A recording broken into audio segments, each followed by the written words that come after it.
ನಮಸ್ಕಾರ ವೀಕ್ಷಕರೇ. ನಾವು ಶಾಲೆಯಲ್ಲಿ ಓದುವಾಗ ಇಂದಿನ ಯುವಕರೇ ದೇಶದ ಶಕ್ತಿ ಅಂತ ಹೇಳಿ ಮೇಷ್ಟ್ರು ನಮಗೆ ಪಾಠ ಮಾಡ್ತಾ ಇದ್ರು. ಈ ವಿಷಯದ ಮೇಲೆ ಆಶುಭಾಷಣ ಸ್ಪರ್ಧೆ ನಡೆದ್ರೆ ನಾನು ಡಾಕ್ಟರ್ ಆಗ್ತೇನೆ, ಲಾಯರ್ ಆಗ್ತೇನೆ, ಟೀಚರ್ ಆಗ್ತೇನೆ, ಎಂಜಿನಿಯರ್ ಆಗ್ತೇನೆ ಅಂತ ಹೇಳಿ ಹೀಗೆ ಹತ್ತಾರು ಕನಸನ್ನ ಕಾಣ್ತಾ ಇದ್ವಿ.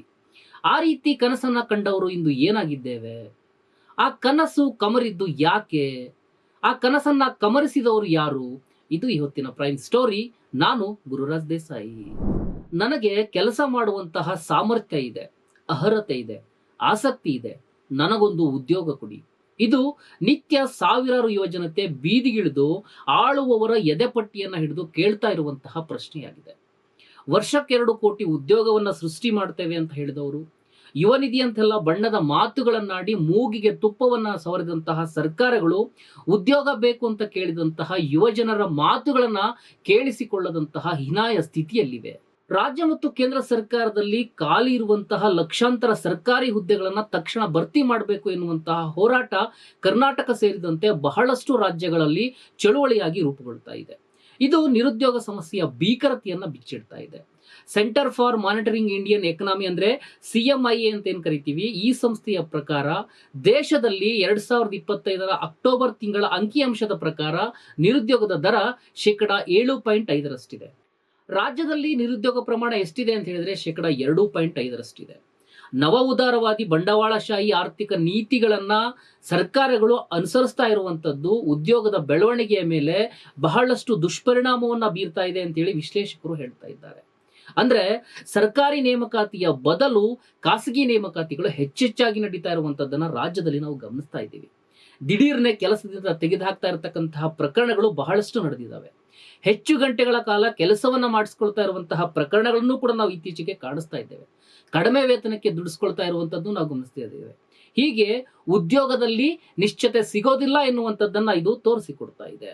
ಕರ್ನಾಟಕದಲ್ಲಿ 2024-25 ಅಂಕಿಅಂಶದ ಪ್ರಕಾರ 15ರಿಂದ 59 ವರ್ಷದೊಳಗಿನವರು 67% ಜನ ಉದ್ಯೋಗದಲ್ಲಿ ತೊಡಗಿಕೊಂಡಿದ್ದಾರೆ.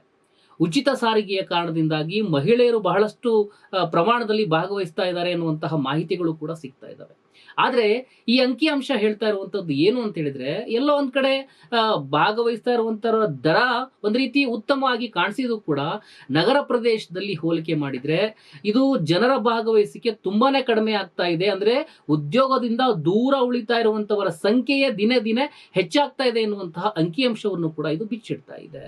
ಪ್ರತಿ ವರ್ಷ ಉದ್ಯೋಗವನ್ನ ಕೊಡಿ ಅಂತ ಹೇಳಿ ಯುವಜನ ಕೇಳ್ತಾ ಇದ್ದಾರೆ. ಆದ್ರೆ ಉದ್ಯೋಗವನ್ನ ಸರ್ಕಾರಗಳು ನೀಡ್ತಾ ಇಲ್ಲ. ಪ್ರತಿ ವರ್ಷ ಶಿಕ್ಷಣವನ್ನ ಮುಗಿಸಿಕೊಂಡು ಹೊರಗಡೆ ಬರ್ತಾ ಇರುವಂತಹ ಉದ್ಯೋಗಾಕಾಂಕ್ಷಿಗಳ ಸಂಖ್ಯೆ ದೊಡ್ಡ ಪ್ರಮಾಣದಲ್ಲಿ ಹೆಚ್ಚಾಗ್ತಾ ಇದೆ. ಶಾಲೆ ಮುಗಿದ ತಕ್ಷಣ, ಕಾಲೇಜ್ ಮುಗಿದ ತಕ್ಷಣ ನನಗೊಂದು ಉದ್ಯೋಗ ಸಿಗುತ್ತೆ ಎನ್ನುವಂತಹ ನಿರೀಕ್ಷೆ ಒಳಗಡೆ ಅವರು ತಮ್ಮ ಶೈಕ್ಷಣಿಕ ಅವಧಿಯನ್ನ ಮುಗಿಸಿಕೊಂಡು ಹೊರಗಡೆ ಬರ್ತಾರೆ.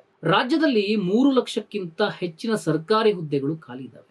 ಅವುಗಳ ನೇಮಕಾತಿ ಆಗ್ತಾ ಇಲ್ಲ. ನೇಮಕಾತಿ ಆದರೂ ಕೂಡ 1000-2000ದಷ್ಟು ಮಾತ್ರ ಸಂಖ್ಯೆಯ ಹುದ್ದೆಗಳಿಗೆ ನೇಮಕಾತಿಯನ್ನು ಮಾಡಿಕೊಳ್ಳಲಾಗುತ್ತೆ. ಏನೋ ಅಷ್ಟಾದ್ರೂ ಕರೀತಾರಲ್ಲ ಅಂತ ಹೇಳಿ ಅರ್ಜಿಯನ್ನ ಬಹಳಷ್ಟು ಜನ ಉದ್ಯೋಗಾಕಾಂಕ್ಷಿಗಳು ಅರ್ಜಿಯನ್ನ ಹಾಕ್ತಾ ಇದ್ದಾರೆ. 1,000 ಹುದ್ದೆಗಳಿಗೆ ಲಕ್ಷಾಂತರ ಜನ ಅರ್ಜಿಯನ್ನ ಹಾಕ್ತಾ ಇದ್ದಾರೆ. ಇದು ನಿರುದ್ಯೋಗದ ಸಮಸ್ಯೆ ಎಂತ ಪ್ರಮಾಣದಲ್ಲಿದೆ ಅನ್ನುವಂಥದ್ದನ್ನ ತೋರಿಸ್ಕೊಡ್ತಾ ಇದೆ. ಒಂದ್ ಕಡೆ ಖಾಲಿ ಹುದ್ದೆಗಳ ನೇಮಕಾತಿ ಆಗ್ತಾ ಇಲ್ಲ, ಇನ್ನೊಂದ್ ಕಡೆ ಉದ್ಯೋಗ ಸೃಷ್ಟಿ ಆಗ್ತಾ ಇಲ್ಲ. ಅಂದ್ರೆ ಕಲಿತವರು ಏನ್ ಮಾಡಬೇಕು, ಕಲಿತವರಿಗೆ ಉದ್ಯೋಗವೇ ಇಲ್ಲವಾ ರಾಜ್ಯದೊಳಗಡೆ ಎನ್ನುವಂತಹ ಪ್ರಶ್ನೆ ಸಹಜವಾಗಿ ಮೂಡ್ತಾ ಇದೆ. ಇನ್ನು ಉದ್ಯೋಗ ಸಿಕ್ಕಿರುವಂತಹ ಕಂಪನಿಗಳಲ್ಲೂ ಕೂಡ ಸರಿಯಾಗಿರ್ತಕ್ಕಂತಹ ಭದ್ರತೆ ಸಿಗ್ತಾ ಇಲ್ಲ. ಯಾವ ಸಮಯದಲ್ಲಿ ಅವರು ಕೆಲಸದಿಂದ ತೆಗೆದು ಹಾಕ್ತಾರೋ ಗೊತ್ತಿಲ್ಲ.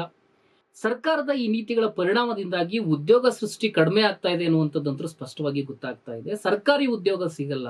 ಏನಾದ್ರೂ ಸ್ವಂತ ಉದ್ಯೋಗವನ್ನ ಮಾಡೋಣ, ಏನಾದ್ರೂ ವ್ಯಾಪಾರವನ್ನ ಮಾಡೋಣ ಅಂತ ಅಂದ್ರೂ ಕೂಡ ಅದಕ್ಕೂ ಕೂಡ ಸರಿಯಾಗಿರ್ತಕ್ಕಂತಹ ಪ್ರೋತ್ಸಾಹ, ಸ್ಪಂದನೆ ಸರ್ಕಾರಗಳಿಂದ ಸಿಗ್ತಾ ಇಲ್ಲ.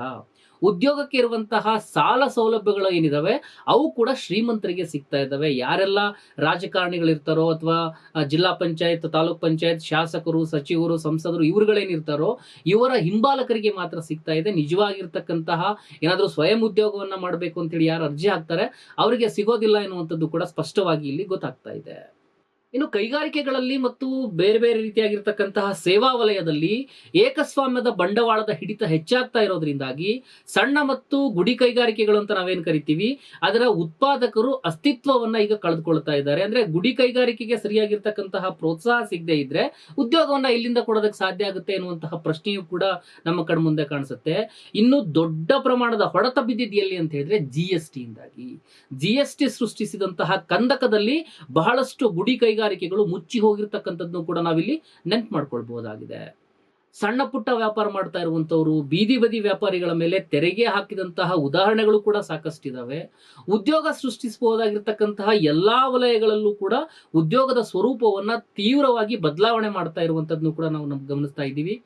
ಗುತ್ತಿಗೆ, ಹೊರಗುತ್ತಿಗೆ, ಭದ್ರತೆ ಇಲ್ಲದೆ ಇರತಕ್ಕಂತಹ ಅಸ್ಥಿರವಾಗಿರ್ತಕ್ಕಂತಹ ಕೆಲಸಗಳ ಕಾರಣದಿಂದಾಗಿ ನಿರುದ್ಯೋಗ ಸಮಸ್ಯೆ ರಾಜ್ಯದಲ್ಲಿ ಇನ್ನಷ್ಟು ಹೆಚ್ಚಾಗ್ತಾ ಇದೆ ಎನ್ನುವಂಥದ್ದನ್ನು ನಾವು ಗಮನಿಸಬಹುದು. ವರ್ಷಕ್ಕೆ 2 ಕೋಟಿ ಉದ್ಯೋಗವನ್ನ ಸೃಷ್ಟಿ ಮಾಡ್ತೇವೆ ಅಂತೇಳಿ 2014ರಲ್ಲಿ ಬಿಜೆಪಿ ತನ್ನ ಪ್ರಣಾಳಿಕೆಯೊಳಗಡೆ ಇದನ್ನ ಘೋಷಣೆ ಮಾಡಿದಾಗ ಬಹಳಷ್ಟು ಜನ ಯುವಕರಿಗೆ ಇದು ಆಕರ್ಷಣೆಯಾಗಿತ್ತು. ದೇಶದಲ್ಲಿರುವಂತಹ ನಿರುದ್ಯೋಗ ಸಮಸ್ಯೆ ನಿವಾರಣೆ ಆಗುತ್ತೆ, ದೇಶದಲ್ಲಿರುವಂತಹ ಎಲ್ಲಾ ಜನರಿಗೂ ಉದ್ಯೋಗ ಸಿಕ್ಬಿಡುತ್ತೆ ಅಂತೇಳಿ ಬಹಳಷ್ಟು ಜನ ನಂಬಿಕೆಯನ್ನ ಇಟ್ಕೊಂಡಿದ್ರು, ನಿರೀಕ್ಷೆಯನ್ನ ಇಟ್ಕೊಂಡಿದ್ರು. ಆದರೆ ಯಾರಿಗೂ ಕೂಡ ಉದ್ಯೋಗ ಸಿಗಲಿಲ್ಲ ಎನ್ನುವಂಥದ್ದು ಮಾತ್ರ ಸತ್ಯ. ವರ್ಷಕ್ಕೆ 2 ಕೋಟಿಯಂತೆ ಉದ್ಯೋಗ ಸೃಷ್ಟಿಯಾಗಿದ್ರೆ 11 ವರ್ಷದೊಳಗಡೆ 22 ಕೋಟಿಯಷ್ಟು ಉದ್ಯೋಗ ಸೃಷ್ಟಿಯಾಗಬೇಕಾಗಿತ್ತು. ಮೋದಿಯವರದ್ದು ಕೇವಲ ಮೋಡಿಯ ಮಾತು ಅಂತೇಳಿ ಯುವ ಜನ ಆಕ್ರೋಶವನ್ನ ವ್ಯಕ್ತಪಡಿಸ್ತಾ ಇದ್ದಾರೆ. ಇನ್ನು ರಾಜ್ಯದಲ್ಲಿ ಕಳೆದ ಬಾರಿ ವಿಧಾನಸಭಾ ಚುನಾವಣೆ ನಡೆದಾಗ, ಅಂದ್ರೆ 2023ರಲ್ಲಿ ವಿಧಾನಸಭಾ ಚುನಾವಣೆ ನಡೆದಾಗ ಆ ಸಂದರ್ಭದಲ್ಲಿ ಘೋಷಿಸಿದಂತಹ 5 ಗ್ಯಾರಂಟಿಗಳೇನಿದಾವೆ, 5 ಗ್ಯಾರಂಟಿಗಳು ಬಹಳಷ್ಟು ಸದ್ದನ್ನ ಮಾಡಿದ್ವು. ಅದರ ಪರಿಣಾಮವಾಗಿ ಕಾಂಗ್ರೆಸ್ ಅಧಿಕಾರಕ್ಕೆ ಬಂತು. ಯುವ ಜನರಿಗೆ ಉದ್ಯೋಗ ಸಿಗುವವರೆಗೂ ಪ್ರತಿ ತಿಂಗಳು 2,000 ರೂಪಾಯಿಯನ್ನು ನೀಡೋದಕ್ಕಾಗಿ ಯುವ ನಿಧಿ ಎನ್ನುವಂತಹ ಗ್ಯಾರಂಟಿಯನ್ನ 5 ಗ್ಯಾರಂಟಿಯಲ್ಲಿ ಒಂದಾಗಿ ಘೋಷಣೆಯನ್ನ ಮಾಡಿದ್ರು.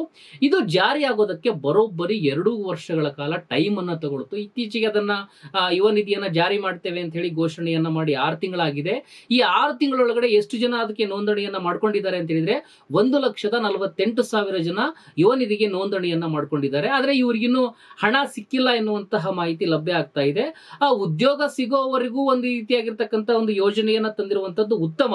ಆದ್ರೆ ಹಣ ಕೊಟ್ಟು ಸುಮ್ಮನಾಗಿರುವಂತದ್ದು ಅಥವಾ ಹಣ ಕೊಟ್ಟು ಸುಮ್ಮನಾಗುವಂತದ್ದು ಸರಿಯಾದಂತಹ ವಿಧಾನ ಅಲ್ಲ. ಉದ್ಯೋಗ ಸೃಷ್ಟಿಯನ್ನ ಮಾಡುವತ್ತ ಸರ್ಕಾರಗಳ ಗಮನವನ್ನ ಹರಿಸಬೇಕಾಗಿದೆ. ಖಾಸಗಿ ರಂಗದ ಉದ್ಯೋಗದಲ್ಲಿ ಮೀಸಲಾತಿಯನ್ನ ಜಾರಿ ಮಾಡಬೇಕಾಗಿದೆ. ಮೀಸಲಾತಿಯನ್ನ ಜಾರಿ ಮಾಡಿದ್ರೆ ಆಗ ಶೋಷಿತ ಸಮುದಾಯಗಳಿಗೂ ಅಥವಾ ಹಿಂದುಳಿದ ವರ್ಗದವರಿಗೂ ಕೂಡ ಖಾಸಗಿ ರಂಗದೊಳಗಡೆ ಕೆಲಸ ಸಿಗೋದಕ್ಕೆ ಸಾಧ್ಯ ಆಗುತ್ತೆ. ಇನ್ನು ಆ ಖಾಸಗಿ ರಂಗದೊಳಗಡೆ ಸ್ಥಳೀಯರು ಯಾರಿರ್ತಾರೆ, ಸ್ಥಳೀಯರಿಗೆ ಮೊದಲ ಆದ್ಯತೆಯನ್ನ ನೀಡಿ ಉದ್ಯೋಗವನ್ನ ನೀಡುವಂತಹ ಕೆಲಸಗಳಾಗಬೇಕು. ಇನ್ನು ಬಹಳಷ್ಟು ಜನ ತೊಡಗಿರುವಂತಹ ಉದ್ಯೋಗ ಖಾತ್ರಿ ಯೋಜನೆ ಏನಿದೆ, ಈ ಉದ್ಯೋಗ ಖಾತ್ರಿ ಯೋಜನೆಯನ್ನ ಗ್ರಾಮೀಣ ಪ್ರದೇಶದಿಂದ ನಗರಗಳಿಗೂ ಕೂಡ ವಿಸ್ತರಣೆಯನ್ನ ಮಾಡುವಂತಹ, ನಗರ ಪ್ರದೇಶಕ್ಕೆ ವಿಸ್ತರಿಸುವಂತಹ ಕೆಲಸವನ್ನ ಮಾಡಬೇಕಾಗಿದೆ. ಮತ್ತು ಅಲ್ಲಿ ಉದ್ಯೋಗ ಖಾತ್ರಿಯಲ್ಲಿ ಕೆಲಸ ಮಾಡ್ತಾ ಇರತಕ್ಕಂಥವರಿಗೆ ಕೊಡ್ತಾ ಇರುವಂತಹ ಕೂಲಿಯ ಹಣವನ್ನ 600 ರೂಪಾಯಿಗೆ ಹೆಚ್ಚಳವನ್ನ ಮಾಡಬೇಕು. ಮತ್ತು ಅಲ್ಲಿ ಕೆಲಸದ ಅವಧಿ ಏನ್ 100 ದಿನ ಅನ್ನುವಂಥದ್ದಿದೆ, ಅದನ್ನ 200 ದಿನಕ್ಕೆ ಹೆಚ್ಚಳವನ್ನ ಮಾಡಬೇಕು. ಆಗ ಒಂದಿಷ್ಟು ಕುಟುಂಬಗಳ ಜೀವನ ನಿರ್ವಹಣೆಯನ್ನ ಮಾಡ್ಲಿಕ್ಕೆ ಸಾಧ್ಯ ಆಗುತ್ತೆ. ಯಾಕೆ ಅಂತ ಹೇಳಿದ್ರೆ ಯುವ ಜನರನ್ನ ಕೆಲಸಕ್ಕೆ ಹಚ್ಚಿದ್ರೆ ರಾಜ್ಯದ ಪ್ರಗತಿ ಹೆಚ್ಚಾಗುತ್ತೆ ಅನ್ನುವಂಥದ್ದನ್ನ ಸರ್ಕಾರಗಳು ತಲೆಯಲ್ಲಿ ಇಟ್ಕೋಬೇಕು. ಕೆಲಸ ಸಿಗದೆ ಇದ್ರೆ ಅವರು ಅನ್ಯ ಚಟುವಟಿಕೆ ಒಳಗಡೆ ತೊಡಗ್ತಾರೆ. ಕೊಲೆ, ದರೋಡೆ, ಡ್ರಗ್ಸ್ ನಂತಹ ಜಾಲಕ್ಕೆ ಯುವಜನ ಬಲಿಯಾಗ್ತಾ ಇರುವಂತದ್ದನ್ನ ನಾವು ಗಮನಿಸ್ತಾ ಇದ್ದೀವಿ.